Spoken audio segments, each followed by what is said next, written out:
महोदया, औद्योगिक संबंध संहिता श्रम संहिता संशोधन विधेयक पर विचार व्यक्त करने का आपने अवसर दिया, इसके लिए धन्यवाद।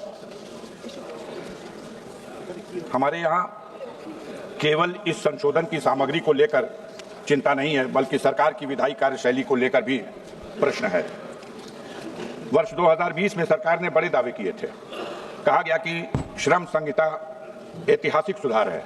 आज 5 वर्ष बीत गया और उन प्राविधानों को संशोधित और निरस्त करने की नौबत आ गई, जिन्हें पहले ही आप चाहते तो ठीक कर सकते थे। यह सुधार नहीं, जल्दबाजी में बनाया गया एक कानून है और बाद में स्वीकार की गई एक गलती है। जब सरकार एक स्थिर श्रम कानून भी सही तरीके से बना नहीं पाती तो देश के मजदूर उसके वादों पर कैसे भरोसा करें। हमारे देश में जो मजदूर वर्ग है उसमें लगभग 90% असंगठित क्षेत्र में काम करने वाले मजदूर हैं और जिन्हें संगठित क्षेत्र कहा गया उनमें भी दोनों सेक्टर है, एक तरफ पब्लिक सेक्टर और दूसरी तरफ प्राइवेट सेक्टर। सरकार ने अपने इस संशोधन विधेयक के माध्यम से जो कुछ कमियां थी उसको पर्दा डालने के लिए कुछ नए तरीके अपनाए हैं। जब छटनी को आसान कर दिया गया है और यूनियन की आवाज को, उसका गला घोटने का प्रयास किया गया है, तो इससे स्पष्ट है कि इस संशोधन के बाद मजदूरों की स्थिति और कमजोर होगी। भारत में श्रम नीति सिर्फ एक आर्थिक मामला नहीं है, यह एक सामाजिक न्याय का प्रश्न है। और दुनिया ने देखा कि कोविड के समय जब मजदूर अकेला छोड़ दिया गया और अपनी गठरी, अपनी मोटरी, अपने बच्चे को गोद में समेटे और किस तरह से दर दर भटकता हुआ वापस अपने गांव को जाने के लिए निकल पड़ा। सरकार ने उनको जाने की कोई व्यवस्था तो नहीं की, हाँ उनके रास्ते में तमाम तरह की बाधाएं खड़ी की गई। उन पर इस तरह से आक्रमण किए गए जैसे वो कोई विदेशी घुसपैठिए हों। जगह जगह रोक करके उनके ऊपर लाठियां बरसाई गई, उनके ऊपर कीटनाशक दवाओं का छिड़काव किया गया जैसे वो इंसान नहीं बल्कि एक वस्तु हो। ऐसी स्थिति में हमारे देश के मजदूरों में इस सरकार के प्रति बहुत ही निराशा है।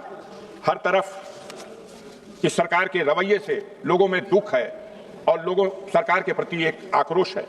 श्रम संहिता उद्योग को ढील दी जा रही है और मजदूर को असुरक्षा प्रदान की जा रही है। इसमें मजदूर की नौकरी सुरक्षित नहीं।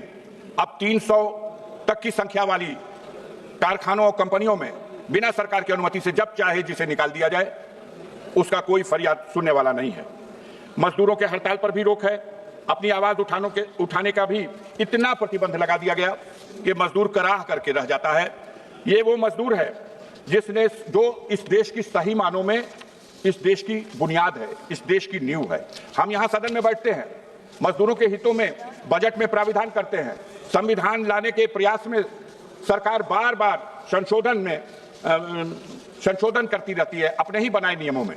मैं 4 पंक्तियों में ये बात रखना चाहता हूं कि ये संसद है, यहां वादों की खेती लहलहाती है और बजट में खूबसूरत शब्दों के मोती सजाती है।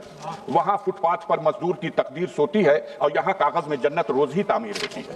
अध्यक्ष महोदया, हम तो ये कहना चाहते हैं कि मजदूर जो अपना श्रम और अपना पसीना बहा करके आज अपने प्रांत में उसे जब 2 जून की रोटी नहीं मिल पा रही है तो वो पलायन कर रहा है।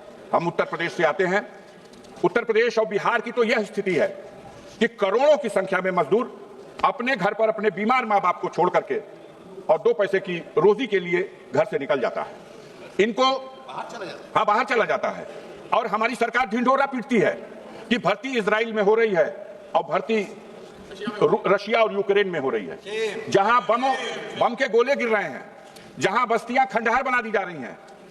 अपने जीवन को जोखिम में डाल करके हमारा मजदूर उस दिशा में भी बढ़ रहा है किस तरह से अपने परिवार की जिम्मेदारियों को निभा सके।